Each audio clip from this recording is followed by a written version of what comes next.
Okay. Tashidele Shahala, Tashidele Liorala, and Tashidele, all of you. Okay. Tashidele Geshe, can we start with a short introduction to the course? Yes, Welcome. yes. Please. Thank you very much. So hi everyone, I'd like to welcome you to this Dharma Friends of Israel meeting. My name is Tomer. We'll soon start a teaching with Geshe Dorji Damdul, who will teach us on what arises through conditions. Before we start, I'd like to remind you that this meeting is being streamed live to YouTube and recorded as all our previous teachings. You can find us there by clicking the YouTube icon in the Dharma Friends website or by writing DFI Israel in the YouTube channel.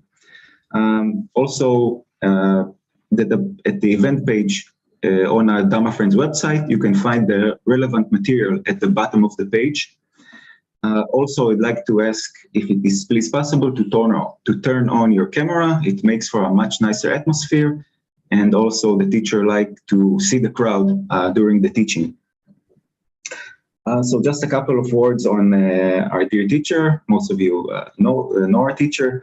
Geshe, presently the director of Tibet House New Delhi and the translator of His Holiness the Dalai Lama since 2005. He's a remarkable scholar. He's known for his vast knowledge and his unique ability to present the deepest and most profound points of the Buddha Dharma in an easy to understand manner. We wish that the teaching would be beneficial to all listeners and that through the merit of these teachings, may all Geshe's wishes be swiftly fulfilled. I would also like to thank the team of Tibet House for their dedicated works and for enabling us and so many others around the world to enjoy Geshe's teachings. One final thing from my side, I will just remind you that all our activities are done by volunteers and are financed only by Dana, by donations. So if you wish to practice generosity, you can donate for the teacher and the continuation of our activities. You can do so with a PayPal or bank transfer, and you can find the details at the middle of the event page on the Dharma Friends of Israel website. I will also link them here in the chat. Finally, before we start, I would like to announce a 2-month Nalanda certificate course that is starting soon in Delhi Tibet House. This 2-month course is being offered to students who wish to acquire knowledge on various Buddhist subjects, and in order to lay a good foundation for Nalanda Buddhist philosophy, and also a good foundation for a more meaningful life. So I will add the link for this course later on, but right now I would like to welcome the Delhi Tibet House to elaborate on this course if you would like. And to all of us, I wish us a very interesting and beneficial teaching.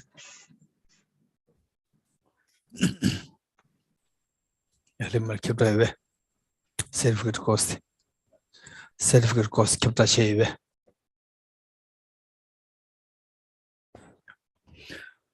Okay, thank you, Tomer. Thank you so much. And it is always a great joy to be with my longtime friends of Israel.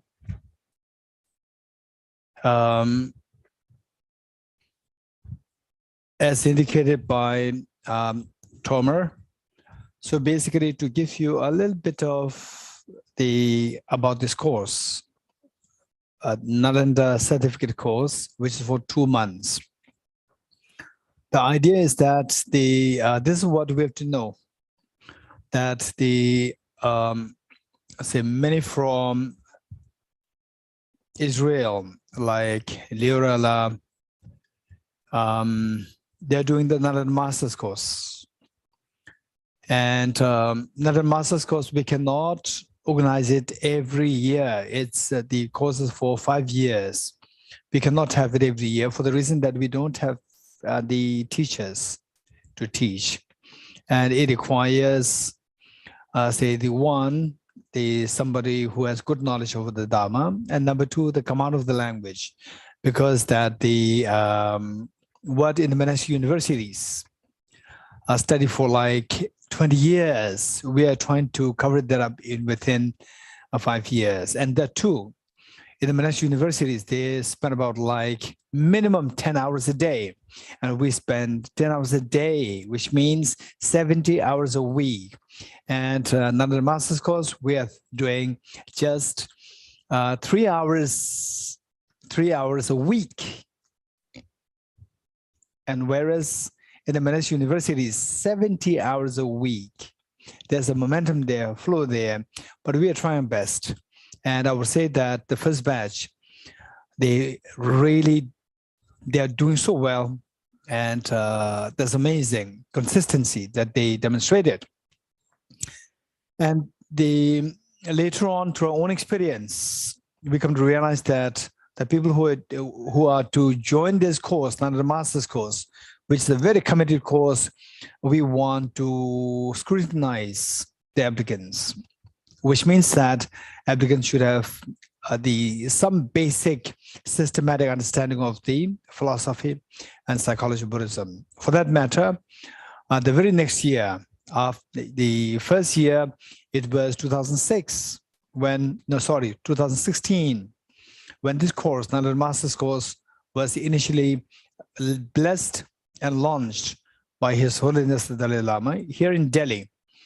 And His Holiness was extremely happy that this is what His Holiness actually intended. Day one, Tibet House was conceived and established here in Delhi. Then the following year, through our own little experience, we come to realize that the people who joined the Nalanda Master's course for 5 years, they should be, first of all, very committed, and that they should have some background, because that some are very committed and dedicated, and also having had a good amount of the knowledge of psychology, philosophy before joining the course, and some who totally knew that we're not doing justice to the people who already have a great exposure to Buddhist philosophy and psychology. So to make sure that we are doing justice to all the participants, we expect all the participants to do the basic course, which is 1 year Nalanda diploma course. So already 3 batches graduated. The immediate next year of the launching the Nalanda Master's course, the next year Nalanda diploma course was launched, and already the third year now is on the verge to be completed. And okay, so those people who did Nalanda diploma course batch 1, batch 2, batch 3, no doubt they're eligible to sit for the next batch of Nalanda Master's course.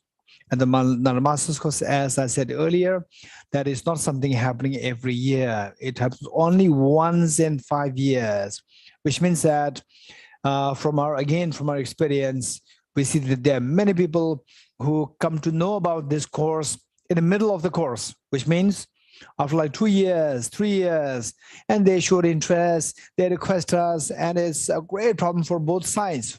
For us, we're not just doing justice to the people who are already enrolled in this course, and for the people who are making requests, we find it so difficult to say no to them, because they are coming out of the desire to learn this beautiful tradition, extremely worthwhile and meaningful tradition of the Nalanda, to make yourself a happier person and to spread this happiness to other people. So it's so difficult on both sides.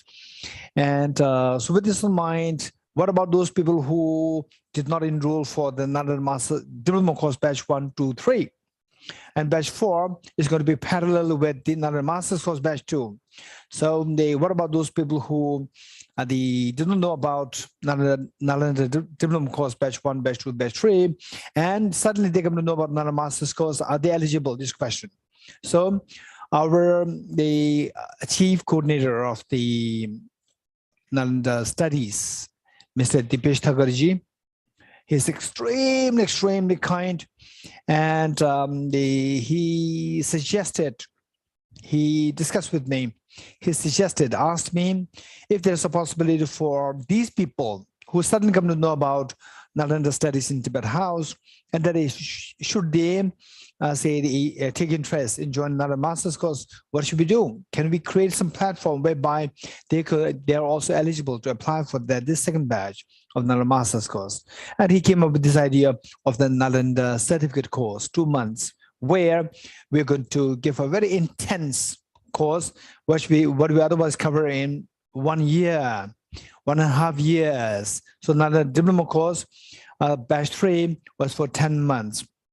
So what we cover in 10 months or 1 year or 1.5 years, that be at least that something of this is covered in 2 months, so that we prepare these participants to make them ready for the Nalanda Master's Course Batch 2. So it is all coming out of the sheer concern of Mr. Dibesh Thakurji, and who is the chief coordinator of the Nalanda Studies Tibet House, and that this is happening. So therefore, each one of you, should you have your friends who are interested in doing more systematic studies in Nalanda Master's Course, then this is a great window, 2 months.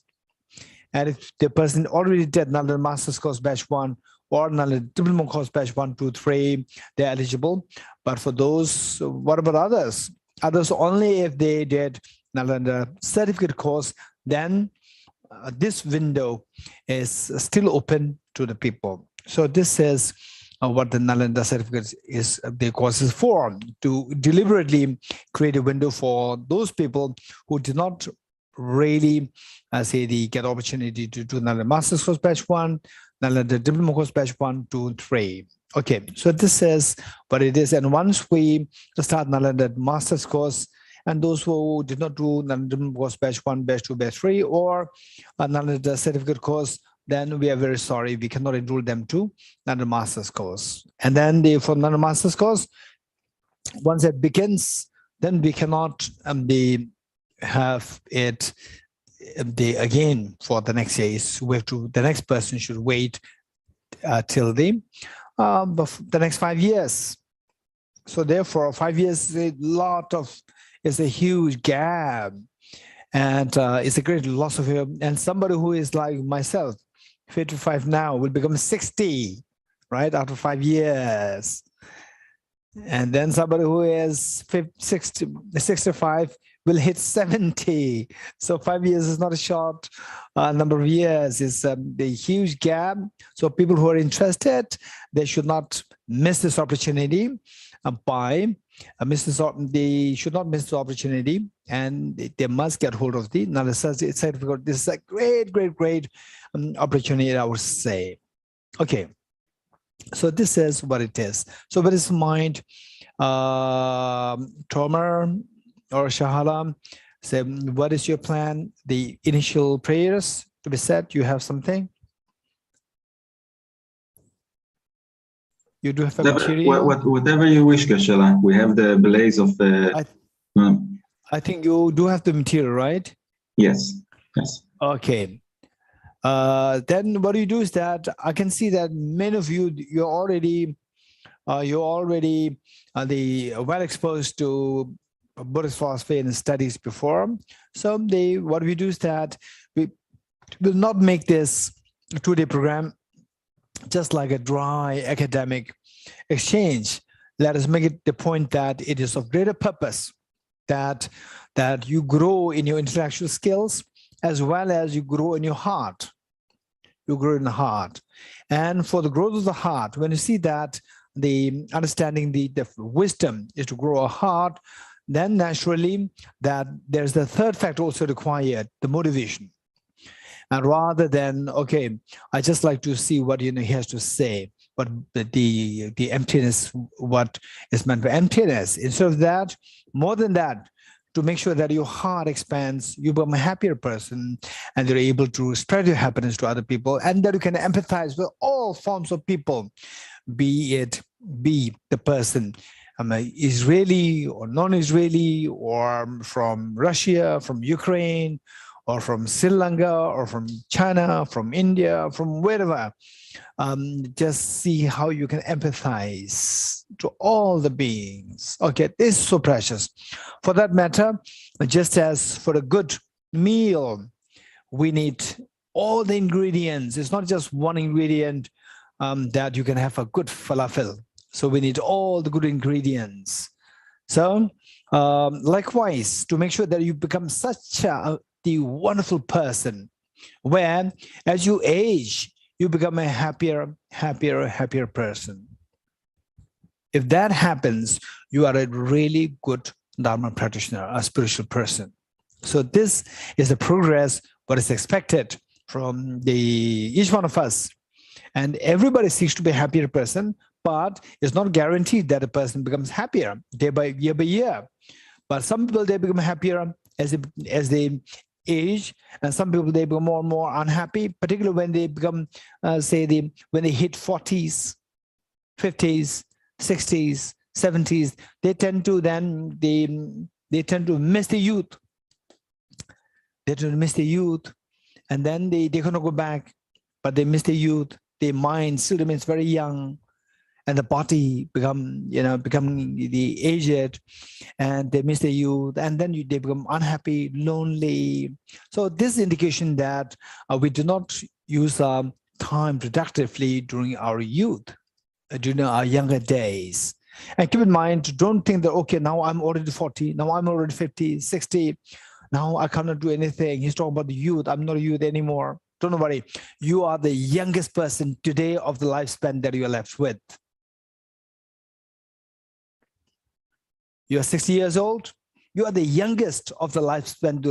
Today, you are the youngest of the lifespan that you are left with. You are 70. Today, you are the youngest of the lifespan that you are left with. So you are still, so from the lifespan that you left with, this is the youngest part of your, freshest part of your, the self. So why not we use it productively? Okay, with this mind, let's turn to the Okay, so let us set a proper motivation. The motivation, let's not make it too ritualistic. Let's simply, I will try to put it in simple words. Finally, the point is that it's not for somebody to become a Buddhist. It's for somebody to become a sensible person, a compassionate person, and for somebody to become somebody who is considerate of all other beings, and who becomes a happier person, and who becomes a responsible person, responsible for your family, responsible for your nation, responsible for the world, responsible for the ecology. And where there is a complications, you are there to at least empathize with the people who are suffering. So where there's a gender discrimination, just to empathize with the other gender. Where there's a discrimination on the basis of the ethnicity, you are able to empathize with others. With the religion, you will be able to empathize with others. So this is what is expected. So with this mind, as they will recite the following verses, together imagine that all the enlightened beings, whatever, say, the beings who you see as a role model, like, say, for example, today we have His Holiness the Dalai Lama, a true world leader. World leader means, it doesn't mean that you are the leader of a big nation. This is not the world leader. World leader means somebody who can unite the world together. And today we see that His Holiness the Dalai Lama, if he's the one, and to be there as with the power, for sure he will make the whole world united instead of all these wars, all these cold wars, and the sanctions and so forth. He will make sure the world is a beautiful world. So then let us keep in mind that each one of us, we have that capacity, directly or indirectly. Indirectly, that you can influence others, younger people, to go into compassion, skillful compassion, compassion driven by wisdom, driven by the understanding of interdependency, and directly trying to make yourself fully awaken the seed of perfection within you, to manifest it fully, so that you become today, next life, next life, somewhere you become the leader to the world, to lead the world, to bring about harmony, peace, and dialogue in the humanity and all the beings. Okay, with this in mind, imagine that, what we do is that we'll take a few seconds to just invoke the spirit. If you're already exposed to the concept of bodhicitta, then let us invoke the spirit, may I become Buddha for the benefit of all sentient beings. If you're not exposed to bodhicitta, it doesn't matter. Just pray that may I not create problems on others. May I be able to disseminate the message of harmony, peace, compassion, empathy. So may I be that messenger. Okay, with this in mind, let us take a few seconds to invoke the spirit. Meanwhile, imagine you are encouraging all other beings to do the same, and all the enlightened beings are there with you who are to bless you.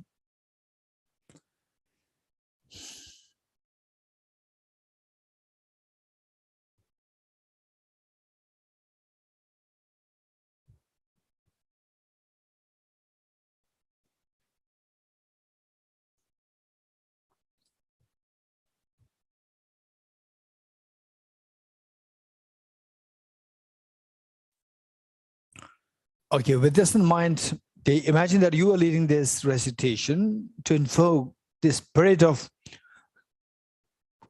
compassionate or skillful compassion for the world, for yourself, for your family, and for the ecology.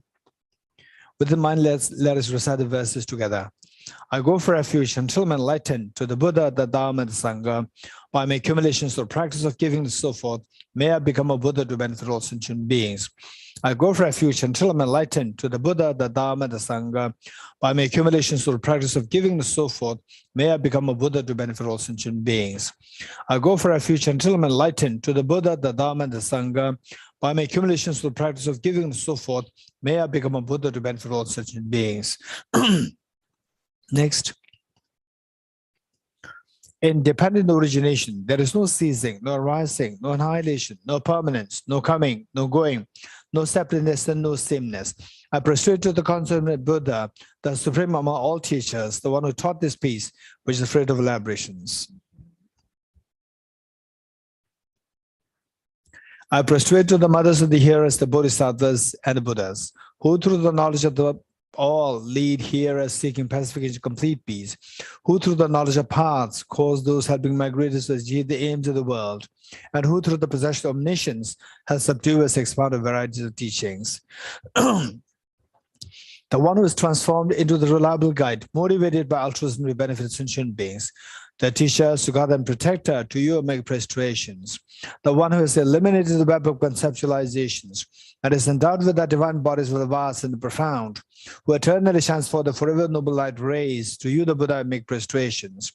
Inspired by wisdom and compassion, today in the Buddha's presence, I journey to the mind of full awakening for the benefit of all sentient beings. Okay, let us recite this mantra. And if you're new to this mantra, in the course of the 4 sessions of the teaching, today and tomorrow, I'll try to include the meaning of this mantra very quickly. And that those of you who are already aware of this, let us recite this, but invoke the meaning, experience of the meaning of this mantra. This is so important. Okay, let's say this together. Om ye dharma hetu prabhavam hetum desham dathagato hyavatat desham chayo nirodha evam vati mahashramanaye swaha. Om ye dharma hetu prabhavam hetum desham dathagato yavatat desham chayo nirodha evam vati mahashramanaye swaha. Om ye dharma hetu prabhavam hetum desham natagato hyavatat desham jayo niroda evam vati mahashramanaye swaha. Meaning of the mantra: all phenomena arise from causes. The causes are taught by the Tathagata. The cessation of causes as well is taught by the great seer.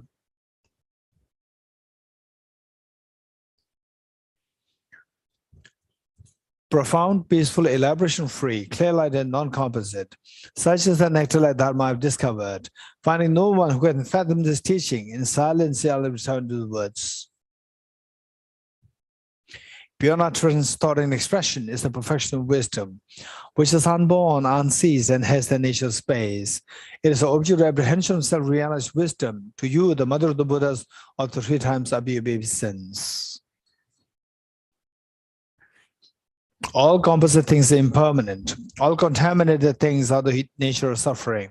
All phenomena are the nature of emptiness and selflessness. Transcendent sorrow is peace. The Guru is the Buddha, the Guru is the Dharma, likewise the Guru is the Sangha, the Guru is also everything wholesome. I go for refuge in the Guru. By the sound of the vibrant drum of Dharma, you liberate all beings of miseries. I beseech you to kindly remain and give teachings until the end of the expanse of billions of eons. The Buddha does not watch the negativities of beings, nor does he remove their miseries by his hands. His spiritual realizations are not transferred to them. It is by teaching the truth of the sustenance that the beings are liberated.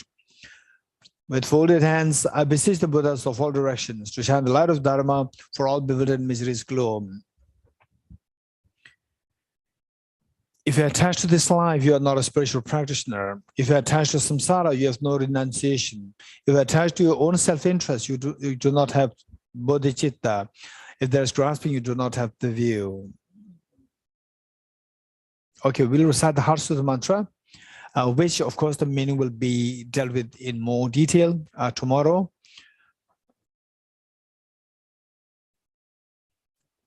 Okay, the next page, next page, just the mantra. Good, thank you. Yes. Okay, we'll recite this, and the meaning will be explained tomorrow, and today we will recite this together. Yata Om Gate Gate Paragate Parasam Gate Bodhisvatyata Om Gate Gate Paragate Parasam Gate Bodhisvatyata Om Gate Gate Paragate Parasam Gate Bodhisvatyata Om Gate Gate Paragate Parasam Gate Bodhisvaha.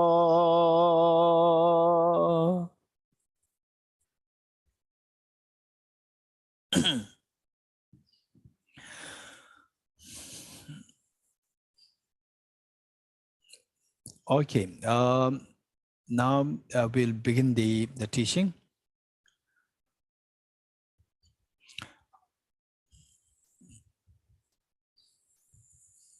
Okay.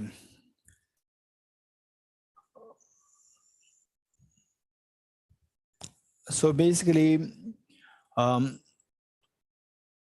that the Buddha indicated in Dhammapada that the mind precedes all phenomena. The mind is the chief and precedes all phenomena, which means that all what we do, for example, some of you, okay, people come for this teaching, and some people, they don't come for the teaching. Those who come for the teaching, some come on the camera, some don't come on the camera. And those who come on the camera, some of them, you feel very confident. Okay, that's good. And some of you feel, okay, should I really be on the camera or not camera? So we see that believe it or not, that so on the basis of this thinking, one becomes sometimes one becomes uneasy, and sometimes you become very relaxed and at ease. For example, if the teachings by His Holiness, everybody will crave to be on the camera. Okay, why? So the point is that when you find it is a mind which decides whether you're happy or not happy. So for this, a mantra which you recited, Ye dharma hetu prabhava, all these phenomena arise from the causes. And from the numerous causes, one of the primary causes is the mind. In pertaining to the individual, like us, whether you're a happy person, unhappy person, or whether you are, let's say, whether you're contented, not contented, all decided by your mind. All decided by your mind. That's it's very interesting how the mind works. And some people, they get X amount of salary, they are very contented. Some people, they get 10 times X, and still the person is not happy. And some people, they have the 10 times X, they're so happy. Some people, they get only X, they're not happy. With the X, the same amount, some people are happy, some people are not. With the 10 times the X, some people are happy, some people are not. And they say, you are the president. And some people are happy, you are not, some people are not happy. Some people, they think about the next election, right? You win the election today, you won, and you don't know how to be happy. Oh, what about next? If I lose the next time. So someone not the president, they are very happy. Okay, so find the Buddha said that the mind is the chief and precedes all phenomena. Now, because that the mind is what determines all what are you doing, they say we have to manage your mind. So which means that we can do anything we like? No, because things are all dependently originated. Yes, all your actions are determined by the mind, and the mind, how this mind, I say, behaves is again determined by various causes and conditions. Ye dharma hetu prabhava, all these phenomena arise from the causes. So what kind of causes? I'm sure all of us agree with me that we do not want the COVID vaccine. I'm not sure. Some people may want it, some people may not want it. And there is a controversy there. Controversy meaning people are divided. But don't ask my point of view, right? Okay. My point of view is very positive. Very positive. Okay, so those who are not positive, if I explicitly say that no, it's so good, then you may not come for this class. Okay, so the point is that, but nobody wants COVID, that's for sure. Nobody wants COVID. And particularly COVID, where you have to struggle for your breath. You have to struggle for the acute headache, acute fever. You have to struggle for a breath. Nobody wants this, that's for sure. How many agree with me, sense? I'm not asking the COVID vaccine. I'm talking about the COVID. Nobody wants this. That's for sure. Okay, so we see that while we talk about divisions, or I'm Tibetan, you are not Tibetan, you are Israeli, or this is the Palestinian, this is American, this is Indian, this is Japanese, and so forth. And this is a male, this is a female, this is this is male, female. So the point is that we have all these distinctions are there on the basis of this. And why this war? What is war? Oh, we are Russian, you are Ukrainian, and you are bullying us. We cannot tolerate you. So wars happen. So it's all because of these divisions there. But if you look at the core, we are all just the same. Nobody wants COVID-19. Nobody wants COVID-19. And everybody wants the best of the solution for the COVID-19, 100%. Whether COVID vaccine is one or not, that's a different story. But if somebody says you have the best of the solution, what that is, the vaccine, okay, this is not the vaccine, but there's some other solution which is the best, where you take it and your COVID is gone and there's no side effect. Everybody's happy to go for that. How many agree with me, sense? Very good, very good. Okay, so the point that I'm sharing with you here is that what the Buddha said, that your mind is chief and precedes all phenomena. If with the impure mind one acts or speaks, miseries will follow you like a cart following the ox. And the Buddha again said the second verse, very similar. The mind is the chief and precedes them all. If with a pure mind one acts or speaks, happiness will follow you like a shadow following the person. This amazing psychology. Just fix your mind and you see that you're a happier person. So somebody may be very unhappy, uncontented, always competitive, and always unsatisfied person. Over time, the thinking changes, that person can become the happiest person. This is reality. So for that matter, what we need to learn is that ye dharma hetu prabhava, all the phenomena, experiences that we go through, they're all related to the causes.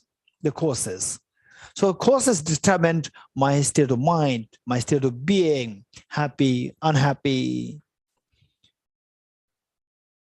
Okay. So the point is that it's not about what religion that you're following. This is not the point. It's about what you want and what you don't want. This is the point.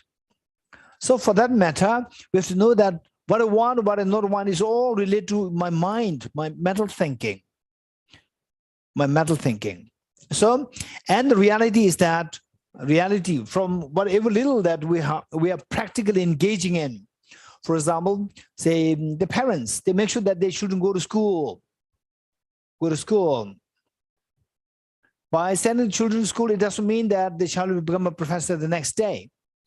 It'll take time. So that is a cause which the parents are expecting, that the child will have a meaningful, purposeful life as a result. So the results are determined by causes. This is the reality. This is known as the dependent origination. This is extremely important for us to know. Dependent origination. Ye dharma hetu prabhava. If that is the case, then so how I think, so sometimes just morning you get up, for no reason you feel so down, you feel so sad, heavy, gloomy. How many of you had that experience in your life? Raise hands. Very good. For no reason, we said you get up the morning, you get up, whether you get up at early morning, 6 o'clock, 5 o'clock, 7 o'clock, 8 o'clock, you get up, for no reason you feel so heavy, gloomy, it's like the whole world is collapsing, particularly when the weather is wet, dark, cold, and the sun sets very early, day short, night long, your mind becomes very gloomy. Okay, so this is a time many people commit suicide. Why? It's so acutely painful. It's very agonizing. So now, say for example, okay, so with this in mind, the point is that how does this happen? If everything's dependent originated, what could be the factors dependent upon which this unpleasant feeling is coming? Okay, durations. Those of you who, at least in your life, at least once, that you've been through a very, very, very difficult time where you felt almost like hopeless. Raise hands. So painful, heavy. Raise hands, raise hands. Okay. Okay. And if you do not really go through this yet, don't worry. There are so many of these things yet to come. So many things yet to come. Happiness, I cannot guarantee. But the bad things, which will make you really, you cannot, there's a different expression, which says that you can't really laugh, you cannot really cry. It's so agonizing that you are left in the paranoid state. You are left in a perplexed state where you are simply like frozen. You can't cry, you can't laugh. This is a state. If you have not, how many of you have not experienced that? Raise hands in your life once. It is once. Okay, only one person. What about those people who did not raise hands in both sides? What is that? Half? Okay, so what I'm saying is that if you do not go through this, unfortunately, yes, there are so many of them. There are so many guaranteed. There are so many of them to come for all of us. But the good things, I cannot guarantee you. I can guarantee you, provided you practice compassion and you practice wisdom. Wisdom to see, wisdom as taught in Heart Sutra. If you practice these two, guaranteed that beautiful days are waiting for you. But if these two things are not there, I cannot guarantee you beautiful things. And there's not really beautiful things. Look at a mind, right? Say for the Israelis, there's a Sunday morning. What is Sunday morning like? What is the Friday evening like? There's a difference there. Sunday morning, look at the face of the people. Friday evening, look at the face of the people, face glowing. Sunday morning, the face is so down, so heavy. And same way in other parts of the world.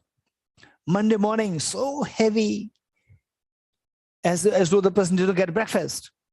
And Friday morning, Friday evening, it's so like the person has went through the birthday parties the whole day. So what I'm saying, this is what a mind is. With this mind, how can we expect to see that beautiful days, extremely beautiful days are waiting for you? But we did have the beautiful days. We did have. And if I ask you, most likely nobody will identify that.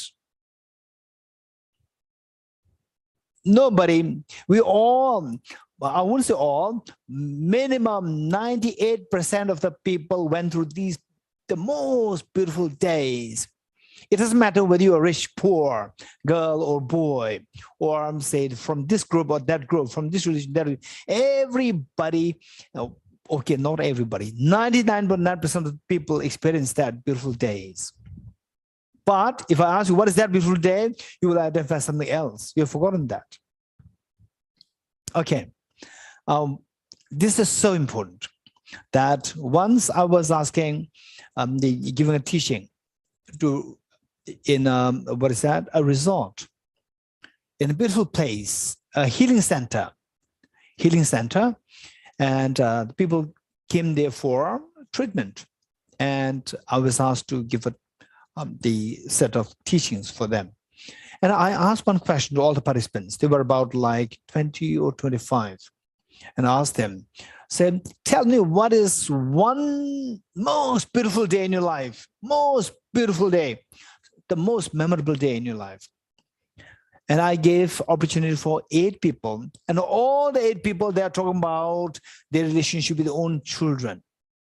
And one gentleman, he said it so poignantly. He said that the most beautiful day in my life was when I was touching the hand of the 1-day-old daughter. It's so, when he was saying this, he was almost in tears. It's so beautiful. Touching the hand of the one-day-old daughter is so beautiful. Okay, my question to you. He did not say that when my mom touched my hand when I was 1 day old. He did not say this. My question to you, who is that 1 day old daughter? Who is that 1 day old son? Who is that? Each one of us. Look, this is the amount of pride your parents felt for you when you were born. If not 100%, 99.9%. This is the amount of the pride your parents felt for you. And now you feel for your child. You have forgotten what your parents felt for you. You've forgotten that. Okay, so where there's the feeling of the gratitude, the feeling of the love that you receive from your parents, a feeling of love that you are giving to your children. If this is what it can expand, guarantee that you will become a happier and happier and happier person.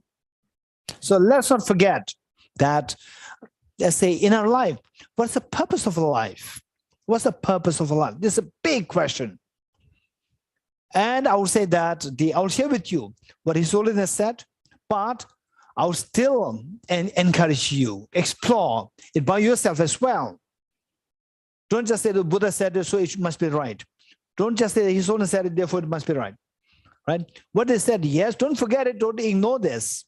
Okay, this is what His Holiness said. This is what the Buddha said. And then, okay, let me explore. Let me explore. You have to subject this to analysis. And then you gain a conviction that this is so precious. Okay, so the point is that we're all seeking to get rid of the COVID-19. This is just one example. And from this, we can conjecture that what we dislike is all forms of miseries. How many agree with me? Raise hands. Let's make it very quick. Very good. And what I like is that I want a very good solution to this COVID-19, where I will not have any side effect. If that is there, I'll be very happy. Raise hands. So this, I'm sure that even those people who are against the vaccine, they will agree with me. So the point is that we want happiness, we want ease. And what degree of ease do you want? If possible, 100%. What degree of suffering don't you want? If possible, make it 0. This is reality. And this is the reality which cuts across the board of humanity, the board of sentient beings. This is reality. How many agree with me? Raise hands. It doesn't matter what religion, what ethnicity, what gender. It holds to everyone. Raise hands. If that is the case, the next question is whether or not that is feasible to make your suffering 0 and to make your happiness infinite. Whether or not this is feasible. And Charles Darwin said, no, this is not feasible. Charles Darwin is the evolution has given you some instincts, and instincts by their very definition is something which you cannot get rid of. Instincts like what? Attachment, anger, jealousy, fear. When fear, nobody wants fear, but Charles Darwin, according to Charles Darwin's evolutionary theory, the fear is something which is extremely important factor for you, for your survival, because with fear, you will know how to run away from the threats. If you don't have the fear, you'll not run away with the threats. They say a tiger pounces on you. And if you have no fear, you will not run away. And then the tiger will simply eat you up. Okay, so from this, the fear is so important. Likewise, attachment, anger, jealousy, all these emotions are so important. These are instincts, according to Charles Darwin, whereas the Buddha said it very differently. They may be instinct, still we can get rid of them. And what the anger does, what the fear does, can be effectively be done by compassion, and yet without the side effects. With anger, there's so much of side effects. So a person cannot be angry every day for 1 month. A person will die. The immune system cannot sustain this. The person does not have the energy The body cannot sustain it. The person cannot be angry 24 hours for 1 month. The person will die. Whereas the person can sustain with compassion for years and years and years and end. This is extremely healthy for your immunity. Okay, so from the Buddha's point of view, yes, it is possible to get rid of your miseries and to have the happiness. For that, pray to the Buddha. No, this is not the approach. This is not the approach. Buddha is very practical. So you have to study your mind. Study your mind, how the mind works. How the mind works. And the mechanism of the mind. Everything is all connected to the cause-effect relationship. All composite phenomena, they relate to cause and effect relationship. So the fact that you are happy, you are unhappy, this is all the resultant states dependence on the earlier causes. So what kind of causes? So how does the mind work? So for that, to make it very quick, this is extremely important. I would highly, because I can see that many of you have been long-term into dharma, into philosophy and psychology studies. So I would make sure, I would request you, ask you that what I'm saying now is something that you should be convinced, not just that, okay, yeah, this is what I learned there. No, be convinced with this, how the mind works. That is that, okay, let's say the mind works in, let's say the form of what is known as the 5 ever-present mental factors.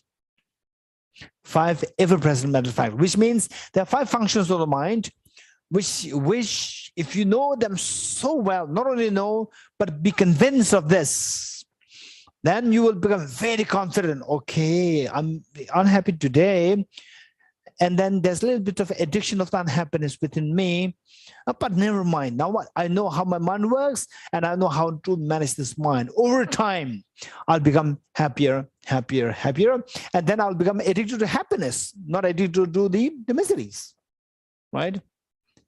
You get addicted to happiness, and then you have happiness every day. That is beautiful. One day it will come. Okay, how to gain this conviction? How to gain this conviction? This is the point.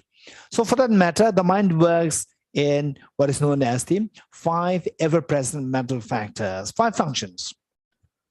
This is so important. And I'm sure I can see that there are some of you who already did another master's course, another diploma course, and so forth. So you're aware of what these 5 are. But the point is that for you, I am asking you to make sure that it makes sense to you now, not just intellectual understanding, but sense to you. Yes, this is how my mind works. I want happiness, so this is how I should operate. I'm hungry, they have to go to the kitchen, right? So you know this cause-effect relationship so well. I have to do some buy some groceries, then go to the kitchen, prepare food, and then remove my hunger, eat it, remove hunger. You know this cause and effect so well that you don't need anybody to teach you that. This is so important. Okay, by the way, in this connection, it reminds me of one very interesting incident that happened to me. I'm not sure if I shared this with the Israeli group. Once I'm going for my personal retreat in one place where I have to climb a very steep pass, mountainous pass. And in those days, this pass, they will be closing the window because heavy snow.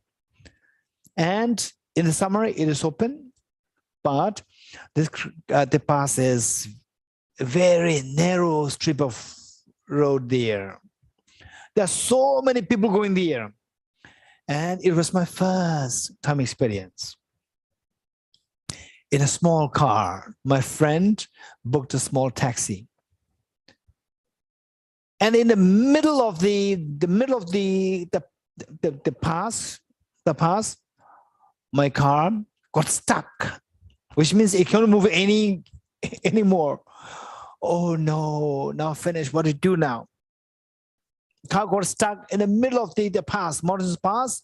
I cannot call the garage people. I cannot call the mechanics. So what do you do? And strangely enough, there are people, they're young, the energetic, the men, and people, they're talking, they're very friendly, smiling, talking, very jovial. And then we do not even ask people to help us. And some young men, they came and lifted a small car while we were still in the car. They lifted the car and put us in a safe place where we can drive nicely. Wow, I was so relieved. I got a feeling that this is humanity. This here lies the hope in the humanity. Look, I did not ask for help. I was desperately in need of help, and people came to help. I did not ask for help. They came to help, and they're not at the word presenting themselves as though like they did a favor for us. No. They're so nice. Wow, it's amazing, humanity. The world is not dark. The world is full of light. I was so happy. Coming back after my retreat, coming back. So at that time, coming back, I got stuck at the tip of the pass. The top of the pass, which means already 6 p.m. and it was drizzling and the temperature was going to drop to minus, most likely, because it snows in June, July. So in the night, it's going to, and at the top of the mountain pass, it was just like 1 feet, 1.5 feet mud. And this tiny car got stuck there. And I thought, don't worry, there's humanity. Humanity will come. And I was just waiting. All the cars, they come, they pass, they don't even care to look at you. And your car stood non-existent in the eyes of the other cars. They just pass by, then I said, okay, where's the humanity? Then I told my driver that, okay, now we have to do something. Do you need my help? And he said, yes, he's also a new driver. So he said, yes. Then I removed my shoes, I removed my socks, I jumped into the mud to try to lift the car. It's hopeless, I cannot. Then I see that all the cars, people are seeing us, but the people, they're just driving past by us. Then I thought, what happened to the humanity? Okay. Then I told my driver that, hey, don't be shy. He was so shy. I told him okay, we have to stop the other cars passing by now to help us. And he was moving his hand like this, gesturing other cars to stop. I said, no, you have to move your hand like this. Otherwise, we will die here. Okay, my question to you is, why in the first case we do not ask people to help us, but the people, they voluntarily came to help us and not showing any expression that they did a favor for us? Yet in the second case, we are requesting for help. Nobody was coming to our help. What's the reason? Anybody guess? Raise hands. Raise hands. Anybody guess? No one can guess. Okay. Arialia.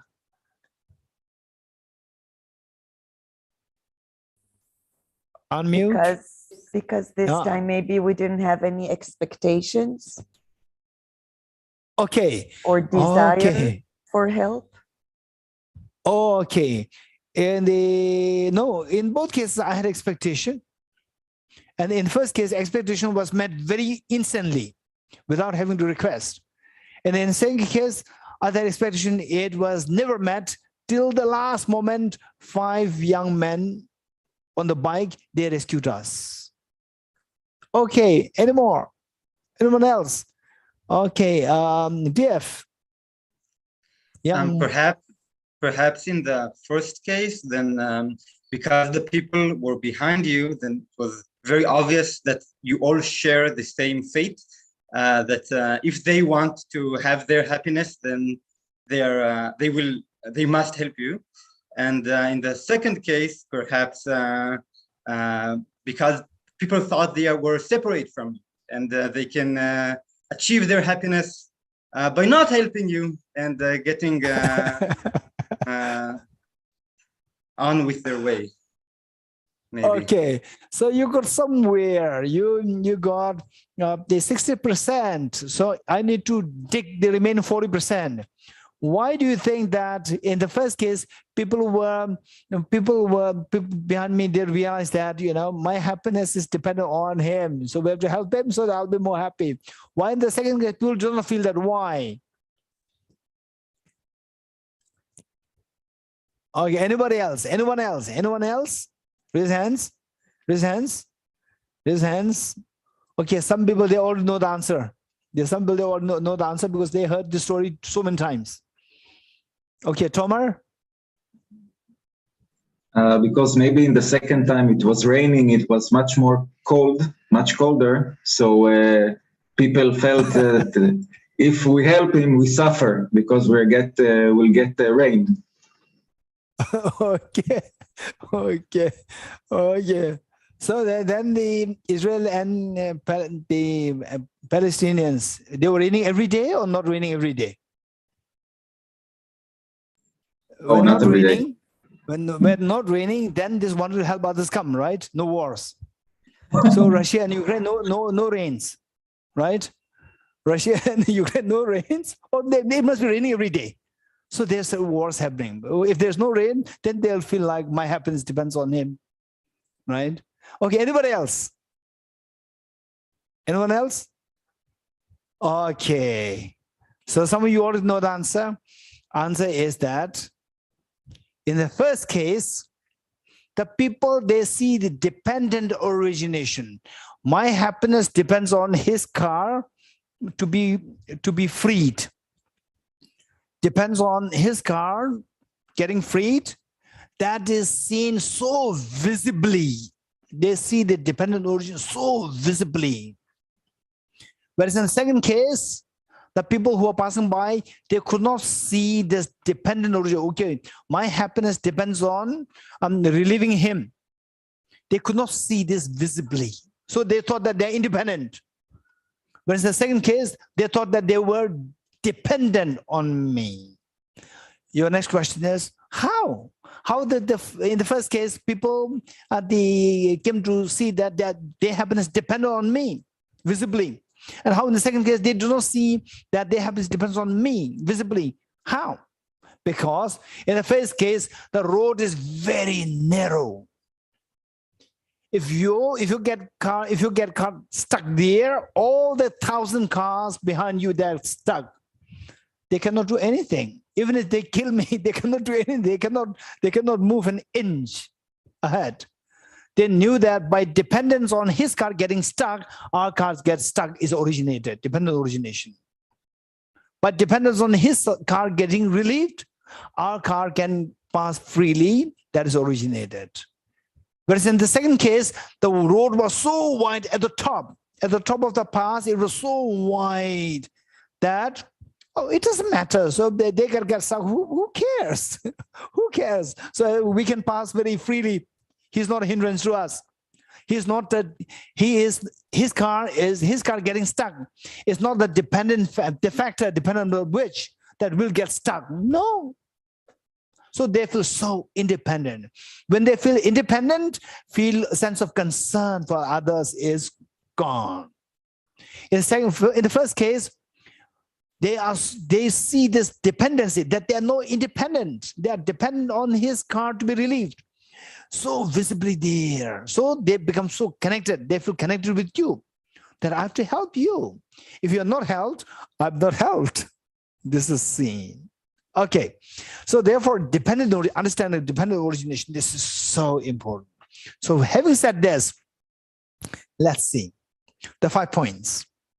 Same, how a mind works. The first, a mind has to come in contact with the object. A mind has to come in contact with the object. Contact, number one. With the contact, in order for the mind to operate effectively, the mind should pay attention. One should pay attention to the object that this mind meets with. Number two, with paying attention, you get a sense of discrimination. Discrimination meaning the awareness that it is something. Awareness of the object better. Number three. Number four, with this sense of discrimination, then the mind could, then a set of feeling arises within you. A feeling arises within, a particular feeling arises within you. Number 4. With a feeling, and depending on what feeling, then your intention makes your mind to move nicely or abruptly. If the feeling is unpleasant, your mind will jerk. Your mind wants to run away from this unpleasant feeling. That is disturbance. Your mind feels the disturbance. Whereas the feeling is very pleasant, your mind wants it, so your mind stays with it, calm. Agitation is not there. The calmness is there. What do you want? You want calmness, not agitation. So let me give the example. In the first case of my episode, the first episode, say these people who helped me, that their mind came in contact with my car getting getting stuck there as the object. Their mind comes in contact with this. Okay, what happened? My car cannot go further. Oh, because somebody else's car is there in front of us, which got stuck there, right? Oh, what happened? What happened? What happened? They explore, they come to, oh, there's a car, small car, which got stuck there. So look, first come in contact with them. Okay, my car is not moving. What happened to the previous car? It's not moving. Oh, why? Previous car is not moving. Why? Right? So they come in contact with the object and they pay attention to this. And finally, number 3, discrimination. They come to realize that there's one car there, 10, 20 cars ahead of us, which got stuck. It cannot move any further. This is discrimination. With this, what happens? Oh, if this car continues to remain there, then my car cannot move. So I'll be in problem. Then the feeling is unpleasant to see that that car is in problem. So the person doesn't want this unpleasant feeling. What do you do? This unpleasant feeling is because of the discrimination that the small car got stuck there. So change to discrimination. How to change this discrimination? Help this car, small car. Help the small car to move ahead. Lift it and put it in a place where it can move, it can go smoothly. When you do that, then discrimination change. Oh, now that car is moving, right? And the feeling is, oh, okay, I'm safe now. My car can go. Pleasant feeling. So they want pleasant feeling. So with the pleasant feeling, the mind is calm. It rests. Intention is to rest, not agitate. Okay, this is how the mind works. So from this, anybody who would like to share with me that if you don't want this mental agitation because of the intention disturbing your mind, what should you do?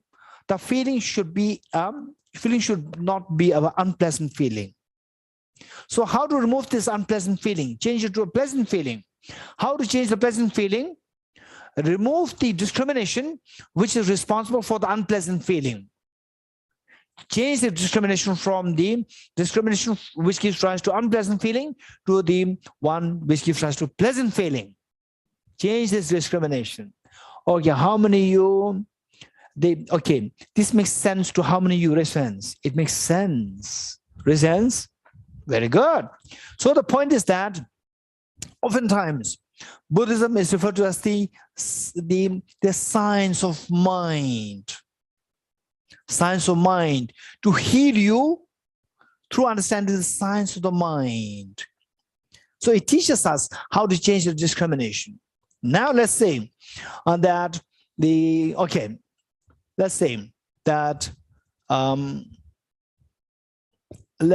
me put it like this. Now let's say that I'll give you 3 scenarios and then you decide. You decide to tell me which do you prefer. The first is there's a person who is being affected by the environment. So a person moves to position A, the people from the A said no. Then go to B, People in B will say, no, no, no, no, no. Always feeling the disturbance and always being, treated badly by the people around. This is one option. Number two option is that you're smart. You run away from all these people and you go to a forest. At least you have a peace of mind. Nobody is now nagging you. Nobody is now harassing you. This is option number two. Option number three. Option number three, where you make friends with all these people, complicated people. And these people, they are so happy to see you around. They want you to be around them. I give you three options. And tell me, which of three options do you want? Raise hands. Raise hands. Okay, number three. Somebody saying number three. Okay, who? Raise hands. Okay, now, if you want me to, okay, they're interesting, the metaphors, but what's the reference of the metaphors? What are the references of the metaphors? What do they mean? The first one is the samsaric beings like us, right? You're alone. You say that, oh, I'm feeling lonely. You with other people, I have no privacy. Okay, this is you. When you're alone, the situation alone makes you unhappy because I'm lonely. When you're other people, the situation with other people makes you unhappy. I don't have privacy. Okay, when you have a house, or I have to pay the house tax, and then there's so much work, this work, that thing, that they have to call for the plumber, and this, look at the people who, they survive on the rent. They're so happy. They don't have to worry about all these things. It's a big headache for me. When you don't have a house, you envy the people who have, wow, these people have their own house. They don't really have to pay the rent. What should you do? There's no choice. Only these two choices. Either you should have a house or no house. If house, there's a problem. If no house, there's a problem. So every situation kicks you. Right? So this is samsaric beings, the first one, where everybody kicks you out from that place and you are left with no place to run away from. And second person is wise. You ran to the forest, right? You're cut off from all these complicated people, right? So that is the Sharvakas and Pratik Buddha Arhats. People who seek personal liberation, right? Okay, all these problems, they are like the problems in a dream. They wake up, they're cut off from all the dream people. They're cut off, right? The dream people cannot affect you anymore. Now they're in the forest of the waking up. They're waking up from the sleep of ignorance, that nothing in the dream can affect you anymore. So there is arahats. Then number three, that not only that they cannot affect you, right? They're so happy with you. These bodhisattvas, the bodhisattvas and the Buddhas, the supreme example, the Buddhas, and then the bodhisattvas, that you say the complicated people, you feel compassionate towards them. Right? And then the crazy elephant comes to you and you just touch and the crazy elephant is tamed. Right? Crazy elephant becomes crazy to see you all the time. The Buddha, Devadatta, the Buddha's cousin, who was always jealous of, competitive of the Buddha. He once sent a crazy, mad elephant towards the Buddha. The Buddha was giving teaching to a group of monks. And all these monks, they were running for their life. Run away, crazy elephant, the mad elephant. And the Buddha saw the mad elephant there. Buddha said, don't run away, stay where you are. And the Buddha went straight to the crazy elephant and he touched the elephant. And the elephant just sat down with calmness, got the sanity. And the elephant is so happy to be with the Buddha. Okay, so that the elephant cannot affect you, but you can make them to want you. Make them to feel happy to be with you. So this is the Buddhas and Bodhisattvas. So you all said you wanted number three, which means that you have to follow the Bodhisattva's path. This is so important, where you are not going to be affected by this contents of the dream. That is the freedom from your miseries, number one. Where that the beings, they feel they want you. They want you. And you're so happy to be with anyone. That is your infinite happiness. So if you go for this, this is the Bodhisattva's approach, the path. So for that matter, we have the Heart Sutra, where Shariputra asks this question to Avalokiteshvara: how should the child of the lineage practice the perfection of wisdom? What do you mean by child of the lineage? What lineage? Lineage of the infinite happiness and the lineage of the total fearlessness. Okay, just raise your hands if you agree with me that what is dharma, what is spirituality, what is religion, or what is the path, is any system which has which is meant to fulfill your ultimate aspiration. How many agree with me? Raise hands. Okay, some of you may feel that, okay, to fulfill my ultimate aspiration. Yeah, it makes sense, but then it's nothing with the other, helping others. Because the Buddha taught, if you believe in Buddha taught to help others. If you believe in God, you have to, they should be God-fearing. It's nothing about me. It's about the God. It's about others. God wants me to help others. So, and then so the point is that so something is not right to say that a system which can help me to accomplish my ultimate aspiration. Something is not right. Now, to make it very clear, to make it a little clearer, this is so important. For those people who agreed with me, what is that ultimate aspiration? Ultimate aspiration, right? Say, if I ask this question to anybody across religion, the board of religion, the board of humanity, the board of the Jantas, and so forth, everybody will say that I'll go for the third, where I'll be not affected by the people. Instead, I feel happy to be with these people, and they feel happy to have me with them. I want to be in the third situation, and everybody will agree with me. So what is that third situation? This third situation is when you accomplish your ultimate aspiration. What is that ultimate aspiration? Ultimate aspiration, okay, if you think about yourself, to have the maximum happiness, to have no miseries, to have the maximum happiness, if you think about yourself.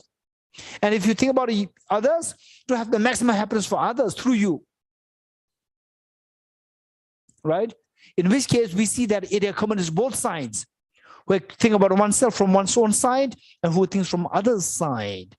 It accommodates both. In other words, your ultimate happiness is others' ultimate happiness. These two are synonymous. Let's not forget it. Your ultimate happiness, seeking the ultimate happiness for you and seeking ultimate happiness for others. Initially, you will see these two as divergent attitudes. And at the certain point of practice, you will see that these two are synonymous. For example, you see the two tall towers. At the base, you see that these two are totally different and connected.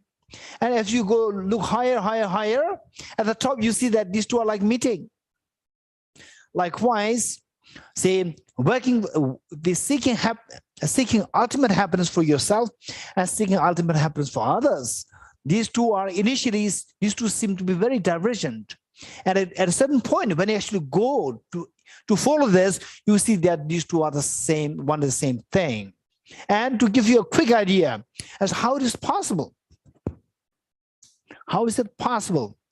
Is that, say, the first letters talk about, by the way, some of you might feel that oftentimes this is the situation that I face with. I give teachings to the people, and the people, I say that finally, what is the Dharma? Is to be kind to yourself and to be wisely kind to yourself. What is be kind to yourself? Try to get rid of all the miseries and give yourself the maximum happiness. And some people, they ask me a question. It's very selfish motivation. It does not have helping others. Okay, so we should be very realistic. We should be, number one, we should be very realistic, and number two, as you climb the steps, when you reach the plateau, the top of the plateau, you see that these two are the same. One is the same thing. So we should be very realistic. First, to be very realistic. How many of you think you have cried the day when you're born? Raise hands. How many of you think? You may, of course, you will not remember, but how many of you think you must have cried the day when you're born? Raise hands. Okay, how many of you have no clue? No, I don't think I'd cried. I have no clue. Raise hands. Okay, if you have no clue, ask somebody else who raised a hand saying that I must have cried. Because if you do not cry, somebody will slap you. Right? When someone slaps you, you will have the pain and you'll cry. You don't know how to kick back. Right? Day when you're born, you don't know how to kick back. So your reaction that you're gifted, day one is to cry. So you cried for you to breathe. So how did you cry? Tell me. This is what I mean by we should be very realistic, number one. Why did you cry? Why did you cry? Did you cry that, oh, the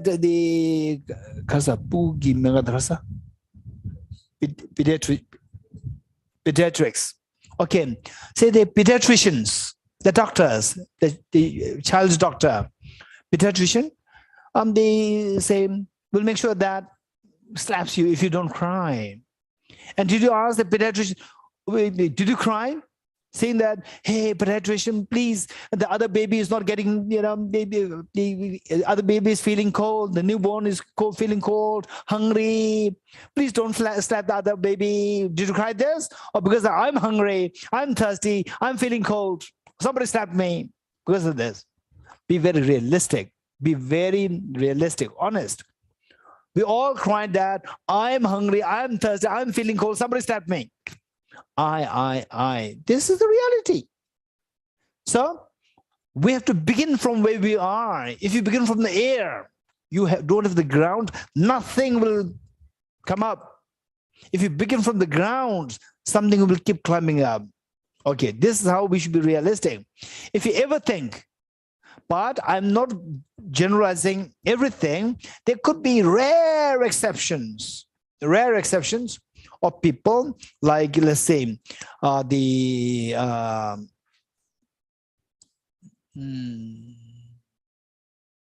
author of the 37, Geshe Dorji Damdul, like these rare enlightened beings, since childhood age 3, 4, 5, demonstrated incredibly profound compassion. These are exceptions. Others, for all of us, there's a selfishness there, self-centered attitude there. But don't feel shy that you have self-centered attitude.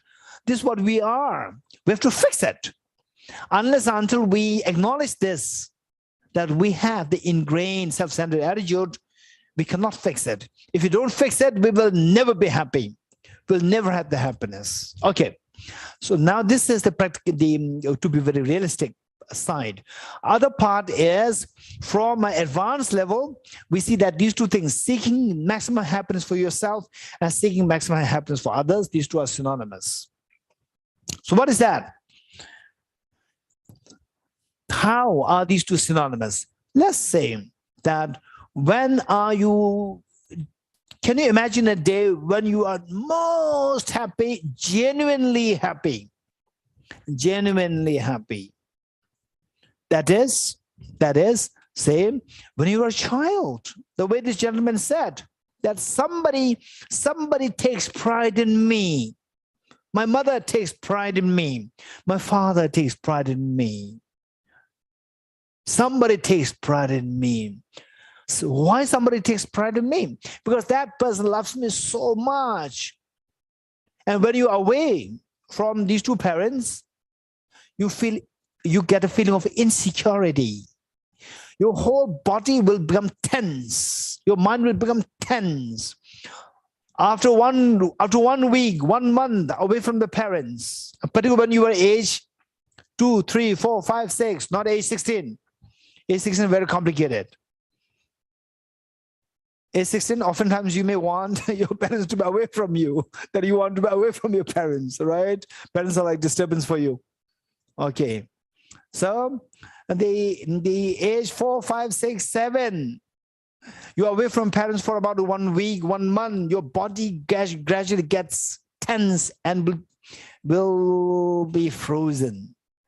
The moment you meet your parents after 1 week, after 1 month, and after, I say, the 9 months of being in the, what do you call it, the boarding school, and then coming to your parents, whole body cell, all the cells of the body relaxes. This amazing feeling, amazing. Okay, so why do you feel that? Why do you feel that relaxation? Acute ease. Because of the love. How many agree with me, raise hands? You could feel this love so profoundly. Okay. This is the point. When you feel this genuine love and affection, then you feel this ease. And if the feel of love and affection is infinite, ease that you feel is infinite. So the love for others, others' love for you, your love for others, when that is infinite, your ease is infinite. So you're seeking this infinite ease for yourself is seeking the infinite love for others. So these two are synonymous. And particularly when you practice it, there are two methods to practice these two.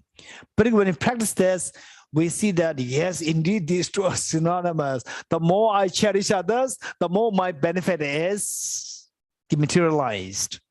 Others is so precious. And eventually you see that working for others is the ultimate purpose. This is extremely beautiful practice. Okay, so having said this, now the point is, how should the child of a lineage practice the professional wisdom? This is a question asked by Shariputra. So for this, all the detailed answers were given. How to become like the third example, where your fears dissolve, where you embrace all the beings with infinite love. So this is this is a point which is being exemplified by the third example. Okay, so we have to study Heart Sutra. If you really want to experience, be like the third, you like to accomplish the point of the way in the example, the third example is given. If you want to become one like that, then you have to say your thinking, your mind must, working sort of mind must tally with the principle of the Heart Sutra. So what is Heart Sutra? So that falls under the category of the three turnings of the wheel of Dharma. The three turnings for the teachings. Three broad teachings the Buddha gave, referred to as the first turn of the wheel of Dharma, second turn of the wheel of Dharma, and third turn of the wheel of Dharma. Of the three, it falls in the category of the second category, which is the second turn of the wheel of Dharma. And to make it very quick, it is His Holiness the Dalai Lama puts it in this form. The first turn of the wheel of Dharma, which the Buddha taught, just the Four Noble Truths. So this is where the Buddha laid the ground for us to climb the steps to infinite happiness.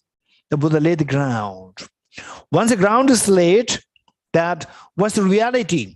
What's reality? So, well, where are we? We are in suffering, and what causes suffering? To the cause of suffering, the two truths. And it's the way out. Yes, there's a way out. The truth is the cessation of suffering. Number 3. How to get out of this? truth of the path leading to cessation. Okay, so this is a roadmap. This is the basic framework of where I'm now, what projects me, the way I'm now, very unsatisfied situation, and how to get out of this. Okay, I'll get a good picture. Now, I must work on how to get out of this. For this, as we said, that is, we have to fix the mind. We have to fix the mind. And to fix the mind, we need to think of how the mind works. And we all know that mind works in a very cursory form. That mind works in the form of 5 mental factors: contact, attention, and discrimination. And the discrimination plays a very important role to decide whether you feel the infinite love towards others or not, whether you are fearful or not. This is all decided by this discrimination, because that whether you are fearful or not, it is directly seen with your feeling, the feeling. And this feeling, it triggers, this feeling that determines whether your mind is calm or agitated. So this calmness and agitated, this resultant state triggered by the feelings, and feelings are triggered by the discrimination. So that the Buddha taught how to fix this agitation to calmness by changing the unpleasant feeling to the pleasant feeling. And how to change the unpleasant feeling to pleasant feeling? By changing the discrimination. And how to change the discrimination? So for that, we have to see the reality as it is. Okay, to how many of you, what I said thus far makes some sense? Raise hands. Okay, good. So for this Heart Sutra, our thinking must tally with the Heart Sutra's basic teachings.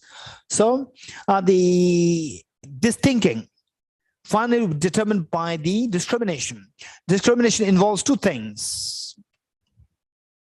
The most refined discrimination is that discrimination sees reality most closely. For this, what sees and what is seen. What sees is the subject, and what is seen is the object. There's an object subject there.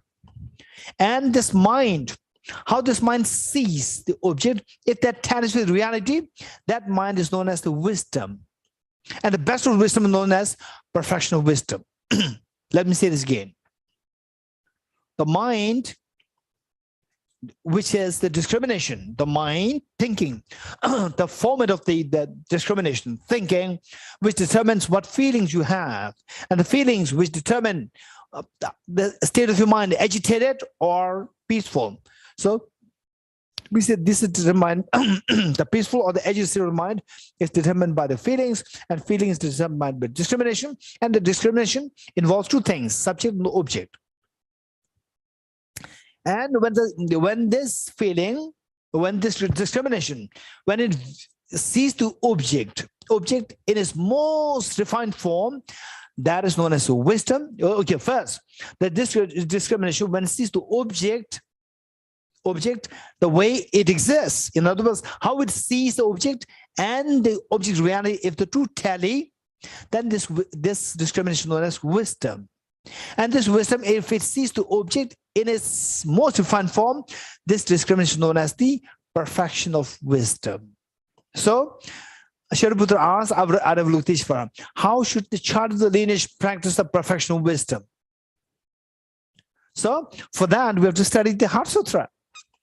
And Heart Sutra, it was in the second turning wheel of Dharma, where the Heart Sutra, which the Heart Sutra is part of. Here, the Buddha taught the object, the most refined version of the object, ultimate reality, in the second turning wheel of Dharma, where the Heart Sutra is a great part of this. And third turning wheel of Dharma, it talks of the subject, not only the object, but the subject. The most refined subject, clear light, subjective clear light. Subjective clear light is taught in the third turnable of Dharma. And the ultimate reality, which is the objective clear light, is taught in the second turnable of Dharma. And the first turnable of Dharma lays the ground for us to know what to say, how we operate in samsara, how we can get out of samsara into nirvana. Once you know this, then it is through changing the discrimination. To change the discrimination, we have to change the object and the subject. Object from very gross to the subtlest version, which is the ultimate truth, and the subject, which is very gross, to the subtlest version, which is known as the subjective clear light. So this is what we are to reach there. We have to reach to a subjective clear light to see the objective clear light, the subtlest of the object. When that happens, then we wake up from the sleep of ignorance, and when you wake up completely, you become the enlightened Buddha. It is for this reason that the Buddha is referred to as the fully awakened one. So we have to study Heart Sutra. Let's meet in second session, 1 hour later. Okay, see you then. Thank you, Geshe. We meet at 2 p.m. India time or 11:30 Israel time.